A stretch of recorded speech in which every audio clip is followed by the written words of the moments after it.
குறள் அறத்துப்பால் இல்லறவியல் அதிகாரம் 10 இனிய வைகூறல்.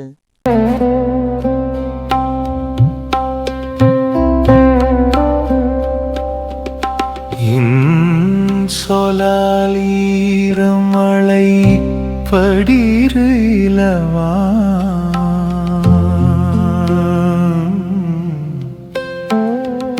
செம்பொருள் கண்டார் வாய்ஸ் சொல்.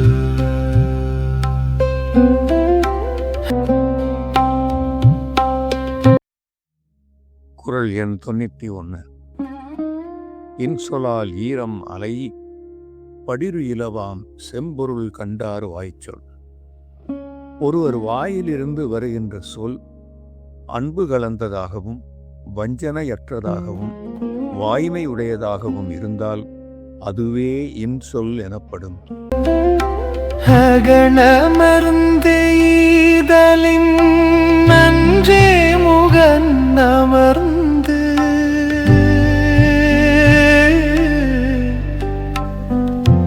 இன்சொலனாக பெறின்.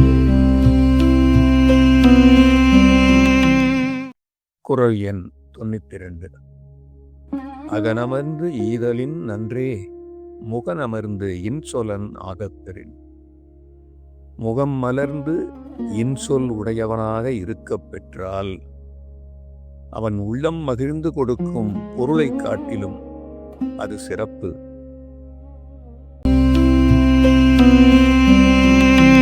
முகத்தான் அமர்ந்து இனிது நோக்கியகத்தான்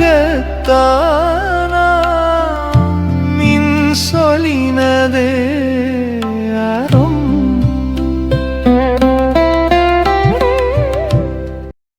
குறள் எண் 93. முகத்தான் அமர்ந்து இனிது நோக்கி அகத்தானாம் இன்சொலினதே அறம். முகத்தாலே விரும்பி இனிமையுடன் நோக்கி உள்ளம் கலந்து இன்சொற்களை கூறுகின்ற தன்மையில் உள்ளதே அறமாகும்.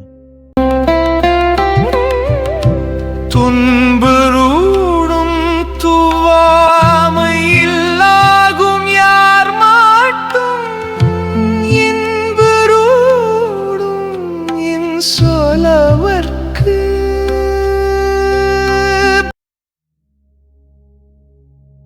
குறள் எண் 94. துன்புறும் துவ்வாமை இல்லாகும் யார்மாட்டும் இன்புறும் இன்சொல்லவர்க்கு. எவரிடமும் இன்பம் தரும் இனிய சொற்களை பேசுபவர்களுக்கு துன்பம் தரக்கூடிய வறுமை என்பது இல்லை.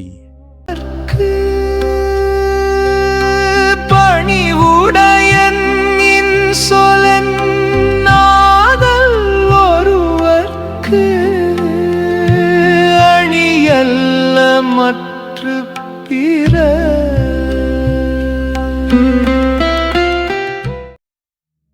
குறள் எண் 95.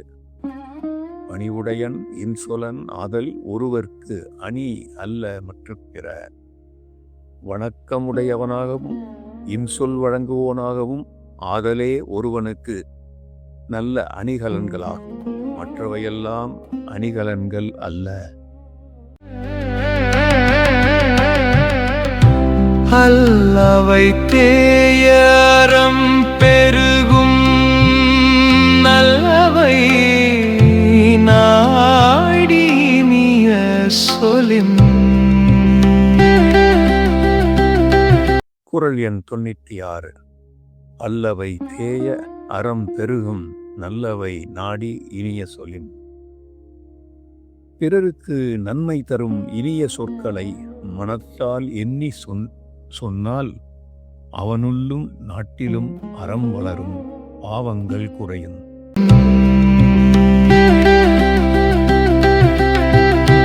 நயனீன்று நன்றி பயக்கும் பயனீன்று பண்பின் தலை பிரியாஸ் சொல். குறள் எண் 97. நயன் ஈன்று நன்றி பயக்கும் பயன் ஈன்று பண்பின் தலைப்பிரியா சொல். பிறருக்கு நன்மையை தந்து இனிய பண்பிலிருந்து விலகாத சொல். இம்மைக்கு உலகத்தாரோடு ஒற்றுமையையும் மறுமைக்கு அறத்தையும் கொடுக்கும். சிறுமையுவு நீங்கிய இன்சொல் மறுமையும் இம்மையும் இன்பம் தரும். குறள் எண் 98. சிறுமையுள் நீங்கிய இன்சொல் மறுமையும் இம்மையும் இன்பம் தரும். பிறருக்கு மன துன்பம் தராத இனிய சொல் ஒருவனுக்கு இம்மையிலும் மறுமையிலும் இன்பமே தரும். இன்சொல்லினி தீன்றல் காண்பான் எவன் கொலோ வன்சொல் வழங்குவது. குறள் எண் 99. இன்சொல் இனிது ஈன்றல் காண்பான் எவன்கொலோ வன்சொல் வழங்குவது. இனிய சொற்கள் இன்பம் பயத்தலை காண்கின்றவன் அவற்றிற்கு மாறான வன் சொற்களை வழங்குவது என்ன காரணத்தினாலோ? இனிய உளவாக இன்னாகக் கூறல் கனியிருப்பக்காய் கவர்ந்தற்று. குறள் எண் 100. இனிய உளவாக இன்னாத கூறல் கனியிருப்ப காய் கவர்ந்தற்று. இனிய சொற்கள் இருக்கும்போது அவற்றை விட்டு கடுமையான சொற்களை கூறுதல் கனிகள் இருக்கும்போது அவற்றை விட்டு காய்களை பறித்து தின்பதை போன்றதாகும்.